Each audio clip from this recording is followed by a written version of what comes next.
Hanya robot merah saja yang boleh kalahkan aku. Ayo, kita berentang. Hai semua, saya Di. Hari ni saya nak unbox dan saya nak review Blockist Transformers Wave yang pertama, kotak yang keempat. Okey, jom kita buka sekarang. Let's go. Ini adalah main pack dia. Dalam ni akan ada Transformers yang kita nak pasang sebentar saja lagi. Ini adalah pack kedua. Dalam ni akan ada base, akan ada tangan dan akan ada joint untuk kita completekan Blockist yang kita nak pasang nanti. Ini pula adalah instruction ataupun manual cara-cara nak pasang Blockist Transformers ini. Kita cuma perlu pergi kepada bahagian Transformers ataupun watak yang kita nak pasang. Sebab apa? Dalam ni semua watak akan ada dalam pamphlet ini. Okey, untuk video kali ini kita akan review dan kita akan pasang Ironhide.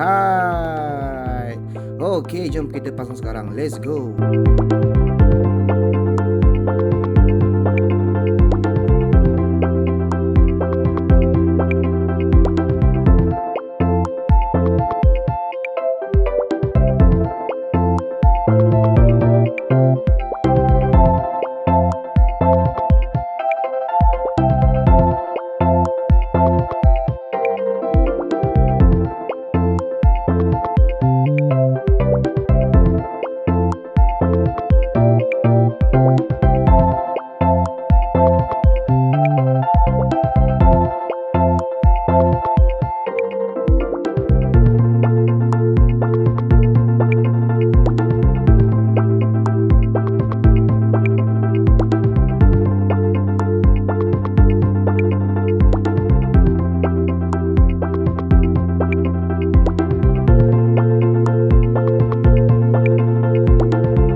Okey, dah pun siap kita punya Ironhide. Nice.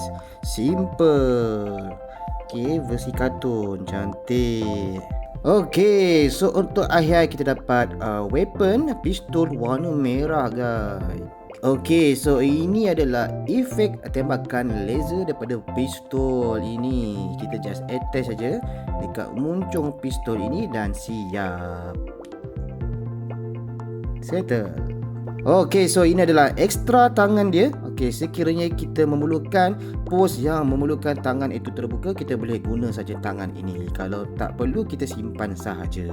Macam biasa, Blockist akan bekalkan sekali dengan base. Okey, so base Blockist ini kita boleh combinekan dengan base-base yang lain. Sekiranya anda ada complete set Blockist Transformers ini, anda boleh combinekan base ini dan menjadikan koleksi anda lagi gempar. Wow, inilah hasilnya selepas kita pasang kita punya Ironhide Blockist Transformers Wave yang pertama ini. Memang nice guys.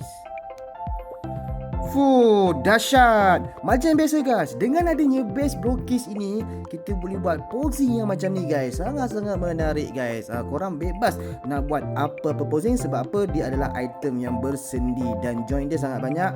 Okay, dan ketat dan takkan loose. Okey guys, itu saja video unboxing dan review kita pada kali ini. Kita jumpa pada video yang akan datang. Bye bye. Thanks for watching.